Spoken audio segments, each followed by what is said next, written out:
ઘણું બધું કરવાનું છે।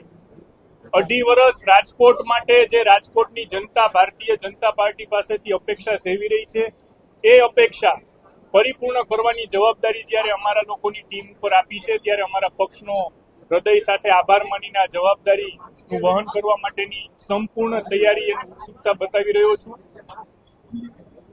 ખાસ કરીને જ્યારે વડાપ્રધાન નરેન્દ્રભાઈ મોદીએ આજે ખાડી દેશોના યુદ્ધને લીધે કરકસરના જે પગલાં લેવાની જાહેરાત કરી છે અને દેશને વિનંતી કરી છે, ગુજરાત સરકારના મુખ્યમંત્રી ઉપમુખ્યમંત્રી સૌએ જ્યારે કરકસરના પગલાંને અપનાવ્યા છે, ત્યારે રાજકોટ મહાનગરપાલિકામાં પણ જે કોઈ વાહન ખર્ચ છે, ખાસ કરીને પેટ્રોલ ડીઝલનો, એ 70% સુધી ઓછો કરવાનો સંકલ્પ અત્યારે આ પ્રથમ મિટિંગમાં હું જાહેર કરું છું।